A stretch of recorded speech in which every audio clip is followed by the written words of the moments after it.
विदिशा अपना प्रश्न रखें और उसके बाद में अभी जैसा महाराज जी आयुर्वेद के बारे में बता ही रहे थे, आज अपने भी यहाँ पर पंडित संस्थान भोपाल के बहुत सारे डॉक्टर्स कहें या वैद्य चिकित्सक कहें वे यहाँ उपस्थित हैं।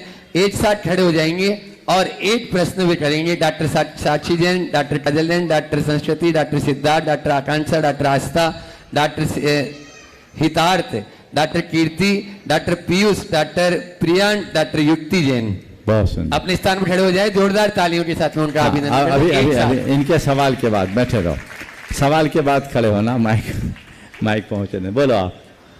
बोलो प्रमोद भैया। हाँ बोलो प्रमोद जी। ओम नमोस्तु मुनीश्वर। वर्तमान पंचम काल में हम आत्मानुभूति कैसे कर सकते हैं, सरलतम उपाय बताइए। देखिए, आत्मानुभूति की धुन पंडित बनारसी दास जी को लगी थी। बनारसी दास जी अध्यात्म के बहुत अच्छे साधक और विद्वान थे। कहते हैं कि उन्होंने 3 दिन तक एक बंद कमरे में निर्वस्त्र होकर आत्मानुभूति का प्रयास किया, लेकिन उन्हें कुछ नहीं मिला और उन्होंने अपनी अनुभूति को बड़ी बेपाकी से लिखा कि करनी को तो रस मिट्यो। अपने अर्ध कथानक में लिखा है, करनी को तो रस मिट्यो, मिल्यो न निज को स्वाद, और भई बनारस की दशा जैसे ऊंट को पाद। सारा अर्थ अभिव्यक्त हो रहा है। मैं आत्मानुभूति के चक्कर में जो धार्मिक क्रियाएं मुझे करनी थी वो तो सब छूट गया, पर आत्मा का अनुभव मुझे हो नहीं पाया। आत्मा से मतलब शुद्ध आत्मा। मेरी दशा तो ऊंट के पात की तरह हुई जो हवा में ही उड़ गई। तो ये बातें हमें बहुत कुछ संकेत करती। अगर सच्चे अर्थों में शुद्धात्मानुभूति की बात करो तो बीत राग अवस्था में ही ये संभव है, और अगर वो अनुभूति घट गई तो केवल ज्ञान पक्का है, वो शुद्धोपयोग है।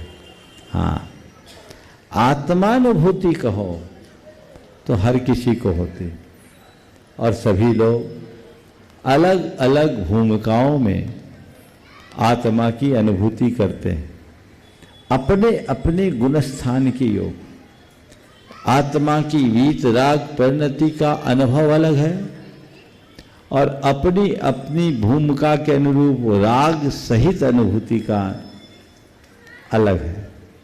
तो सराग अनुभूति हर किसी को होती है, बीत राग अनुभूति केवल बीत राग साधुओं को। पंडित खुशीलाल गवर्नमेंट आयुर्वेद संस्थान के सभी चिकित्सक, युवा चिकित्सक यहाँ पर जो है वो अपना प्रश्न रखेंगे और उसके बाद में रविंद्र जी जैन भोपाल तैयार रहेंगे। नमोस्तु महाराज जी, नमोस्तु महाराज जी। आपके समक्ष हम सब अपनी जिज्ञासा लेके प्रकट हुए हैं। यहाँ पर यूजी फर्स्ट ईयर से लेके एमडी फाइनल ईयर तक के छात्र खड़े हुए हैं। महाराज जी, मेरी जिज्ञासा ये है कि आयुर्वेद चिकित्सा पद्धति विश्व भर में होने वाली सभी चिकित्सा पद्धतियों में से अधिक सुरक्षित और कारगर मानी जाती है। गुरुवर सभी को ऐसा मार्गदर्शन करें जिससे लोग इसे फर्स्ट लाइन ऑफ ट्रीटमेंट के तौर पर इसे चुनें और भारतीय चिकित्सा पद्धति को आगे बढ़ाने के जो हमारे परम पूज्य आचार्य गुरुवर विद्यासागर जी का स्वप्न को हम सभी साकार कर सके, और साथ में इस चिकित्सा से हम अपने साधु संत को भी आरोग्य प्रदान कर सके। गुरुदेव मार्गदर्शन। पहले तो मैं चाहूँगा इन सभी युवाओं का जोरदार अभिनंदन करूं।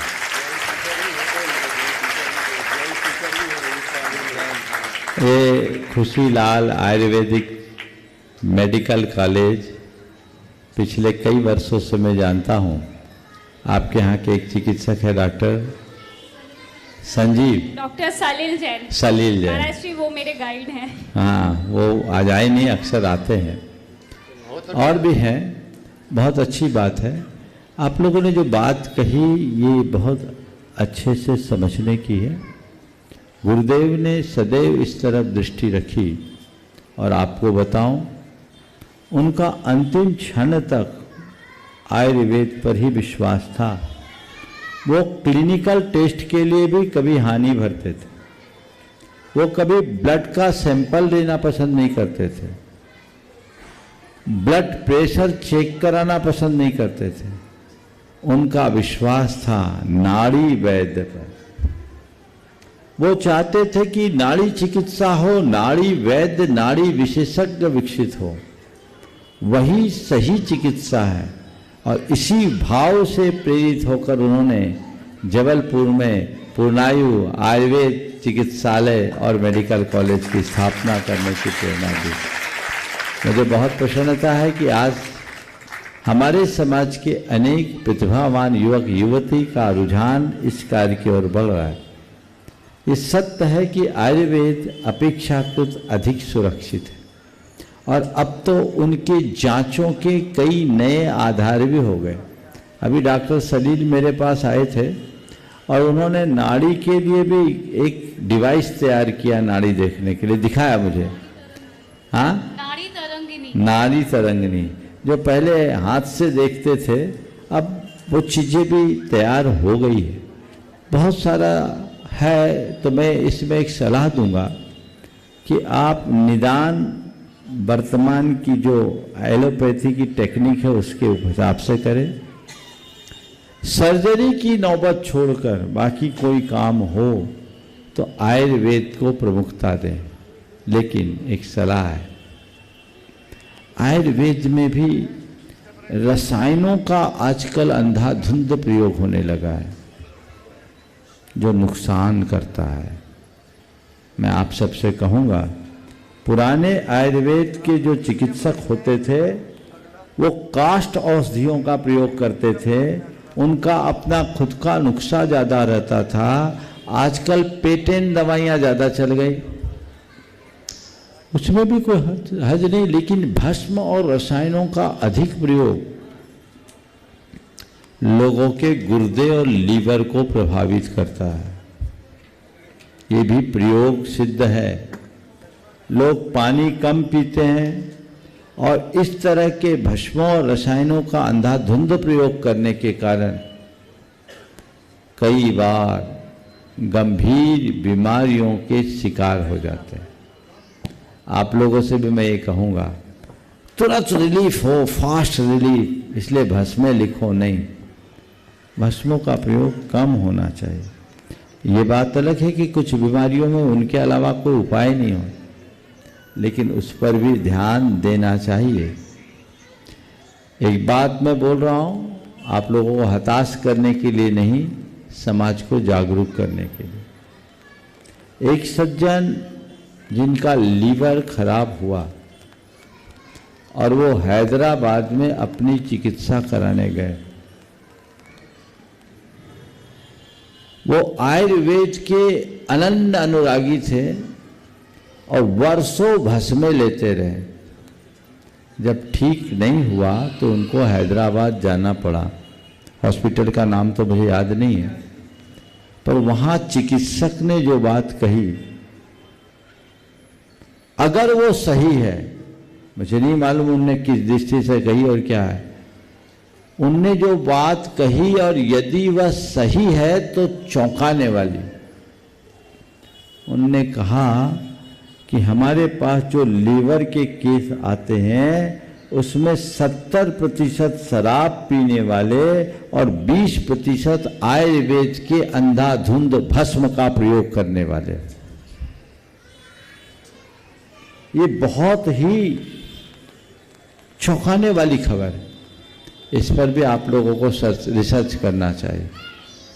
तो भस्मों का प्रयोग जितना जरूरी उतना करें। काष्ठ औषधियों का ज्ञान अधिक से अधिक पाए।